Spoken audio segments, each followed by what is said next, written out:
नमस्कार, मी स्नेहल चौधरी. आपण पाहत आहात आजच्या दिवसातील महत्त्वाच्या घडामोडी. चला तर मग सुरुवात करूयात आजच्या मुख्य बातम्यांपासून. शिवसेना ठाकरे गटाचे खासदार संजय राऊत यांची अचानक प्रकृती बिघडली. मुलुंडच्या फोर्टिस रुग्णालयात दाखल. काही दिवसांपूर्वी फोर्टिस रुग्णालयात रक्त तपासणी केल्याची माहिती. आगामी स्थानिक स्वराज्य संस्था निवडणुकीसाठी राष्ट्रीय शरदचंद्र पवार गटाची मुंबई पक्ष कार्यालयात बैठक.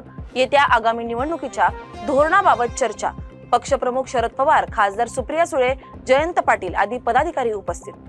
दिवाळी चायना मेड आकाशकंदिलांना टक्कर देण्यासाठी कोकणातल्या मराठमोळ्या माणसाने तयार केला भारतातील आकाशकंदिलाचा पहिला brand eco friendly homemade foldable. असं आकर्षक आकाशकंदिलाच्या माध्यमातून 350 कोटींची उलाढाल. नवी मुंबई एपीएमसी मध्ये लसणाची आवक घटल्याने किंमती 60 ते 100 रुपये किलोपर्यंत वाढल्या. दिवाळीपर्यंत मागणी वाढवल्यास भाव अजूनही वाढण्याची शक्यता. ग्राहक चिंतेत. पिसोलीजवळ अज्ञात लोकांच्या गटाचा वाहतूक पोलीस कॉन्स्टेबलवर क्रूर हल्ला. कॉन्स्टेबल प्रवीण डिंबाळे असं या पीडित व्यक्तीचं नाव. आपले कर्तव्य पूर्ण करून घरी परतत असताना त्यांच्यावर हल्ला. जळगावच्या चोपडा तालुक्यात अवैध वाळू वाहतूक थांबवण्यासाठी गेलेल्या महसूल कर्मचाऱ्यावर वाळू माफियांचा हल्ला. 1 जण जखमी असून पोलिसांचा गुन्हा दाखल. सोलापुरात एका वाहतूक पोलिसाचा झोपेत मृत्यू. संभाजी दोलतोडे असं मृत्यू झालेल्या वाहतूक पोलिसाचं नाव. हृदयविकाराच्या झटक्याने मृत्यू झाल्याची प्राथमिक माहिती. अमेरिकेतील दक्षिण कॅरोलिना येथे धक्कादायक घटना. एका गँग कडून करण्यात आलेल्या गोळीबारामध्ये 4 जण मृत्युमुखी तर 20 जण जखमी. पुढील तपास सुरू. राज्याचे अन्न आणि नागरी पुरवठा मंत्री छगन भुजबळ यांची दादा भुसे आणि गिरीश महाजन या दोन्ही मंत्र्यांवर टीका. दादा भुसे आणि गिरीश महाजन हे पालकमंत्री पदासाठी डोनाल्ड ट्रम्प यांना भेटणार आहेत का, असा उपरोधिक टोला लगावलाय.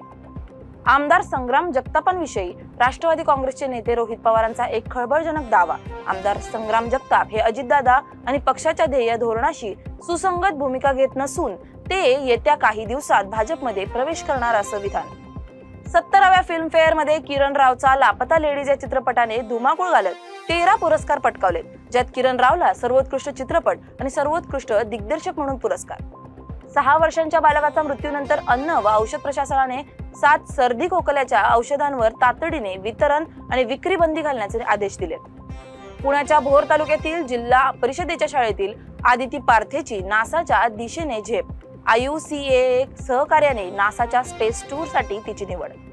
ठाण्यात दिवाशिळ रोडवरील खर्डी गावात महापालिकेच्या अग्निशमन दलातील एका तरुणाचा विजेचा धक्का लागल्याने मृत्यू. उत्सव पाटील असं मृत तरुणाचं नाव. पुढील तपास पोलीस करत आहेत. मलेशियन उद्योगपती पेट्रा ग्रुपचे अध्यक्ष आणि CEO विनोद शेखर यांच्यावर लंडनमध्ये जीवघेणा हल्ला. या घटनेत त्यांना किरकोळ जखमा झाल्या असून उपचार सुरू. पोलीस शोध सुरू. काल रात्री मुंबईतील कुर्ला परिसरामध्ये मोटारीचे स्पेअर पार्ट्स विकणाऱ्या दुकानाला भीषण आग. आगीवर नियंत्रण मिळवण्यासाठी 10हून अधिक अग्निशमन दलाच्या गाड्या घटनास्थळी पाठवण्यात आल्या. भारतीय हवामान विभागाने हैदराबाद आणि शेजारच्या काही जिल्ह्यांमध्ये पुढील काही तासात हलका आणि गडगडाटी पाऊस पडण्याचा इशारा दिलाय. त्यामुळे हैदराबाद आणि सभोवतालच्या परिसरामध्ये येलो अलर्ट जारी करण्यात आलाय. पूरग्रस्त शेतकऱ्यांच्या मदतीला तुकाराम महाराज संस्थान धावले. 11 लाखांचा धनादेश संस्थानाचे अध्यक्ष जालिंदर महाराज मोरे यांनी मुख्यमंत्री देवेंद्र फडणवीस यांच्याकडे केला सुपूर्द. मुख्यमंत्री माझी लाडकी बहीण योजना आणि शिवभोजन थाळी योजना बंद करणार असल्याच्या चर्चा, परंतु कोणतीही कल्याणकारी योजना बंद करणार नसल्याचं मंत्री उदय सामंतांचं स्पष्टीकरण. इस्रायल हमास युद्धबंदी कराराअंतर्गत पहिल्या तुकडीतील ओलिसांची सुटका. 7 ओलिस रेड क्रॉस मध्ये सुपूर्द. ऑपरेशन रिटर्निंग होम अंतर्गत इस्रायलने केले स्वागत. दिल्लीमधील भारत वेस्ट इंडिज कसोटीचा आज 4था दिवस. इंडिजचे 8 खेळाडू तंबूत परतले. 38 धावांची आघाडी. देशभराच्या नजरा या सामन्याकडे लागून आहेत. सिंधुदुर्गात परतीच्या पावसामुळे भात शेतीला फटका. दिवाळीपूर्वी पावसामुळे पीक खाली पडण्याची शक्यता.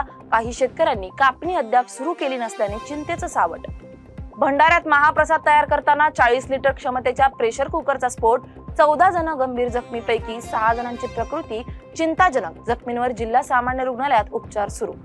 पिंपरखेड गावात 5 वर्षांच्या मुलीवर बिबट्याचा हल्ला. आजोबांसोबत शेतात पाणी घेऊन जाताना बिबट्याची झडप. गंभीर जखमी अवस्थेत रुग्णालयात दाखल केले असता उपचारादरम्यान मृत्यू. भाजपचे माजी मंत्री प्रवीण पोटे यांचा पूर्व अतिवृष्टीमुळे नुकसान झालेल्या शेतकरी व नागरिकांसाठी मुख्यमंत्री सहायता निधीसाठी 25 लाख रुपयांचा निधी. 3 ट्रक साहित्याची मदत. मुख्यमंत्री फडणवीस यांचा हिरवा झेंडा दाखवत रवाना.